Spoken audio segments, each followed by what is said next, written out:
This is a quick start video where you learn how to get started with Authgear. Authgear makes it easy for you to add user authentication to any application. To get started with Authgear, visit authgear.com on your web browser, and when the web page opens, click on the login button. This will take you to a screen where you can either log in or create a new Authgear account.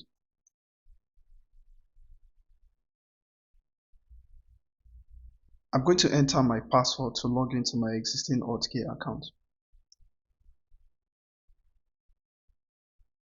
I'll click Not Now to continue.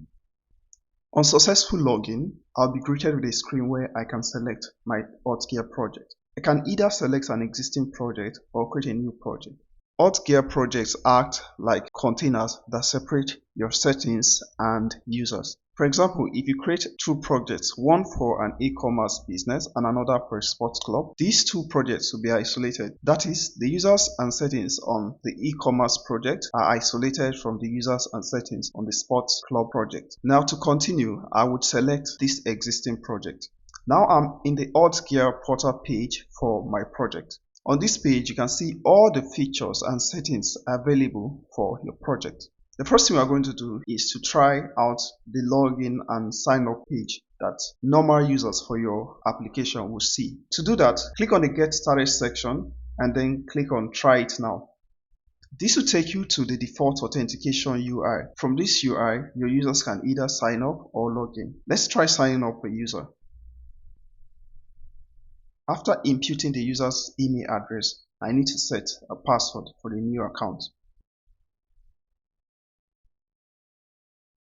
And now I've successfully created an account and logged into the account. While we are still here, let's check out the pre-built user settings page. You can do that by clicking on the check out the pre-built user settings page link here. From this user settings page, you can do things like modify the user's profile details.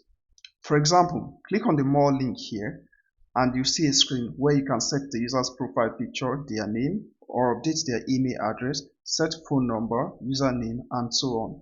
Now that we're done with creating a regular user account for our Authgear project, let's return to Authgear portal. To use Authgear in a real-world application, you would need to integrate Authgear to your existing application. This could be a mobile app, a website, or even a CMS like WordPress. To integrate Authgear with your application, click on Applications in Authgear portal. This will bring you to a screen where you can either create a new application or select one of your existing applications. For this demo, I'm going to select an application I've already created. Clicking on that, you see details like the application name, the client ID, the endpoint, and authorized redirect URI. You will use the client ID, the endpoint, and authorized redirect URI in your application to integrate Authgear. The next thing we'll do now is to check out user management. Earlier in the previous steps, we created a user account. Now let's check out how you can manage your users in Authgear portal. To do that, click on the user management dropdown and select users. This will bring you to a page where you can see a list of all your users. Right now we have this one user that we created earlier.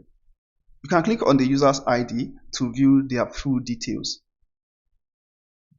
From the details page, you can do things like update the user's profile, disable the user's account, or even remove the account. Another feature Authgear offers is the ability to customize the default authentication UI that we saw earlier. You can do that by navigating to Branding and selecting Design. This will take you to the Auth UI Design tool. From this screen, you can set the application name that will display on your login and sign up page. You can also set the theme for your app from light to dark or auto. In addition to that, you can add your brand logo to the login screen using this logo settings. Other things you can change include the fave icon, the layout of the card, background colors, button colors, and so on. To learn more about all the features, login methods, and customization options available for Authgear, I recommend you check out the official documentation site.